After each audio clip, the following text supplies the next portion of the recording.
નમસ્કાર મિત્રો, કેમ છો? મજામાં?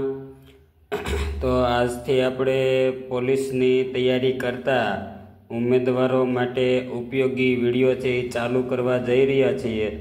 તો અમારી ચેનલમાં બધાનું સ્વાગત છે. જો વિડીયો ગમે તો લાઈક કરવાનું ભૂલતા નહીં. અમારી ચેનલમાં નવા હોય તો સબસ્ક્રાઈબ જરૂર કરજો. પોલીસના નવા અભ્યાસક્રમ પ્રમાણે મિત્રો 20 માર્ક જેટલું ગુજરાતી છે એ લેખન વિભાગ છે એ આવવાનો છે, એટલે કે પેરેગ્રાફમાંથી પ્રશ્નો છે એ પૂછાવાનો છે, બરાબર ને? તો પેરેગ્રાફ આવશે, એમાંથી તમારે પ્રશ્નો છે એ નીચે આપેલા હોય, એક પેરેગ્રાફમાંથી 4 કે 5 એમ પ્રશ્નો જે આપેલા હોય એ તમારે પેરેગ્રાફ વાંચી અને જવાબ આપવાનો હોય છે. તો એના માટે મિત્રો ધ્યાન તમારે એ રાખવાનું છે કે સર્વપ્રથમ તો આપણે પેરેગ્રાફને છે એ ધ્યાન દઈને વાંચી જવું. જો એક વખત વાંચે ન સમજાય તો ફરી પાછો વાંચવું, અને પછી તો કે એમાં જે કંઈ મહત્ત્વના તમને શબ્દો લાગે એની નીચે અંડરલાઇન કરતું જવું, અથવા તો મુખ્ય વિચાર કયો છે એ પણ તમારે છે એ ધ્યાનમાં લેવું જોઈએ, બરાબર? તો અહીં આપણને એક પેરેગ્રાફ આપણે જોવા જઈ રહ્યા છીએ મિત્રો. એ પહેલાં વાંચી લઈએ, પછી એની નીચે જે કંઈ પ્રશ્નો છે એ પ્રશ્નોનો આપણે છે એ કેવી રીતે જવાબ નક્કી કરવો એ આપણે જોઈએ. તો ફકરો, એના માટે પહેલો ફકરો છે, એમાં કીધું છે કે પર્યટન મનોરંજક અને શૈક્ષણિક બંને હોય છે. આપણે પ્રવાસ કરીએ, પર્યટન એટલે પ્રવાસ, તો પ્રવાસ કરીએ તો એ મનોરંજક એટલે મનને આનંદ પમાડે તેવું, બરાબર ને? મનોરંજક હોય એ ઉપરાંત શૈક્ષણિક હોય, તો કે એમાંથી આપણને ઘણું શીખવા મળે છે, ઘણું જાણવા મળે છે.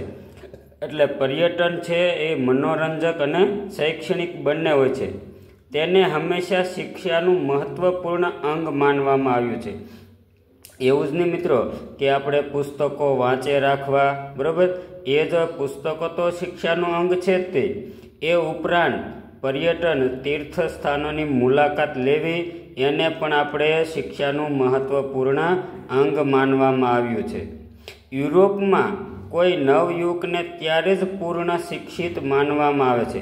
જો અહીં મિત્રો યુરોપ દેશનો નિર્દેશ કરે છે, એમાં શું કીધું છે કે ત્યાં કોઈ યુવકને, નવયુવકને એટલે કે યુવકને ત્યારે જ પૂર્ણ શિક્ષિત માનવામાં આવે છે, ત્યારે જ એને પૂરેપૂરો શિક્ષિત માનવામાં આવે છે જ્યારે તે યુરોપના ઘણા બધા દેશોનો પ્રવાસ કરી ચૂક્યો હોય.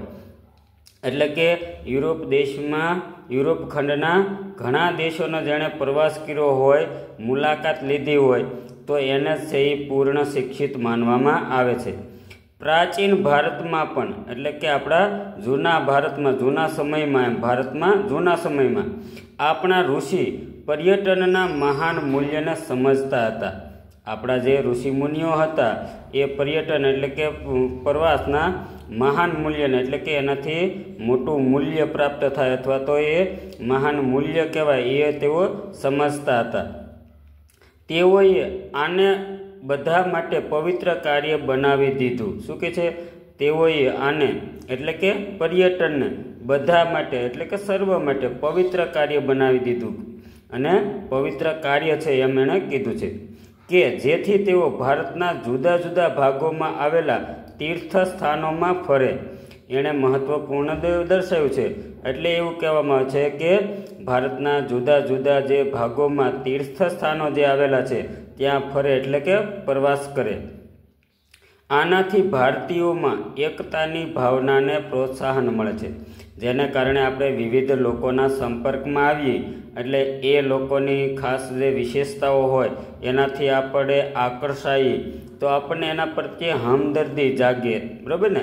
તો એને કારણે આપણે ભારતીયોમાં છે એ એકતાની ભાવનાને છે એ પ્રોત્સાહન મળે છે. તો આ આપણે પેરેગ્રાફ છે એ મિત્રો જોયો છે. તો આના પરથી આપણને એવો ખ્યાલ આવ્યો છે કે આમાં પર્યટનનું એટલે કે પ્રવાસનું મહત્ત્વ દર્શાવવામાં આવેલું છે, બરાબર ને? પછી હવે દરેક પેરેગ્રાફની નીચે મિત્રો તમને પ્રશ્ન આપેલા છે, એ આ પેરેગ્રાફના અનુસંધાને તમારે આપવાનું છે.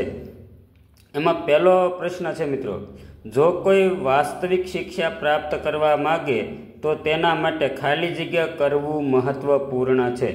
તો એના માટે શું કરવું જોઈએ? વાસ્તવિક શિક્ષા પ્રાપ્ત કરવા માગે. વાસ્તવિક એટલે ખરેખર જે સાચું જ્ઞાન હોય એ પ્રાપ્ત કરવા માગે તો તેના માટે ખાલી જગ્યા કરવું મહત્વપૂર્ણ છે. શું કરવું જોઈએ? અધ્યયન એટલે કે ભણવું જોઈએ, કામ એટલે કે કાર્ય કરવું જોઈએ, પર્યટન એટલે કે પ્રવાસ કરવો જોઈએ કે ધ્યાન આપવું જોઈએ. તો આપણે અહીં વાત કર્યું છે મિત્રો કે જો વાસ્તવિક શિક્ષા પ્રાપ્ત કરવી માગતા હોય તો એના માટે પર્યટન કરવું જોઈએ, બરાબર ને? એટલે જ અહીંયા જો યુરોપનો નિર્દેશ કરીને કીધું છે કે નવયુવકને ત્યારે જ પૂર્ણ શિક્ષિત માનવામાં આવશે જ્યારે તે યુરોપના ઘણા બધા દેશોનો પ્રવાસ કરી ચૂક્યો હોય, બરાબર ને? તો પ્રવાસ એટલે પર્યટન. તો આમાં આપણે મહત્ત્વનું સાચું શિક્ષા ત્યારે જ પ્રાપ્ત કરી શક્યો કહેવાય જ્યારે એણે ખરેખર વાસ્તવિક રીતે પર્યટનનું જ્ઞાન લીધું અથવા તો પ્રવાસ કર્યો હોય. તો વાસ્તવિક શિક્ષા આપણને પ્રવાસ પર્યટનમાંથી મળે છે. પછી બીજો પ્રશ્ન જોઈએ મિત્રો. તો બીજો પ્રશ્ન એવો છે મિત્રો કે નીચેના આપેલામાંથી કયો શબ્દ મનોરંજકનો સમાનાર્થી છે? તો ઘણી વખત મિત્રો એવા આવે કે પેરેગ્રાફમાં જે શબ્દો વપરાયા હોય, બરાબર, એમાંની સમાનાર્થી એનો પૂછે, એનો વિરુદ્ધાર્થી પણ પૂછે, બરાબર ને? તો અહીં આપણને મનોરંજકનો સમાનાર્થી પૂછ્યો છે. તો મનોરંજક એટલે મનને રંજક એટલે કે આનંદ પમાડે તેવું. તો આપણે આનંદ પમાડે, મનને આનંદ શેનાથી મળે? પણ આપણે આ પેરેગ્રાફના અનુસંધાનો એમાં કયા પ્રકારનો છે એ શબ્દ લાગુ પડે છે અથવા તો ભાવ છે એ જોવાનું છે. તો શૈક્ષણિક, મનોરંજનનો અર્થ શૈક્ષણિક થાય તો કે નહીં. રોમાંચકારી, તો કે રોમાંચ આપણને ત્યારે ઉત્પન્ન થાય મિત્રો અથવા તો ત્યારે ઉદ્ભવ થાય જ્યારે આપણે ખુશ હોઈએ, આનંદમાં હોઈએ તો, બરાબર ને? તો મનને પણ આપણે આનંદ મળે તો ત્યારે આપણે મનોરંજક કે રોમાંચકારી છે એ કહી શકીએ. એટલે બીજામાં મિત્રો સાચો જવાબ છે એ બી આપણો રાઈટ આન્સર થશે, બરાબર? તો અહીં મનોરંજકનો ખરેખર સમાનાર્થી અર્થ રોમાંચકારી થાય છે.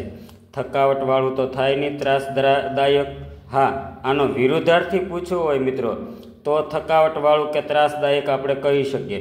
પછી દ્રશ્યાવલોકન, મનોરંજકનો દ્રશ્યાવલોકન સમાનાર્થી શબ્દ છે. તો કે એનો સમાનાર્થી અર્થ શું થાય? તો કે દ્રશ્ય હોય એનું અવલોકન કરવું એવો થાય, બરાબર ને? અર્થ જોઈએ તો મનોરંજકનો આપણે એની સીધી રીતે અર્થ કરી શકીએ નહીં. એટલે બીજામાં બી જવાબ છે એ સાચો જવાબ થયો.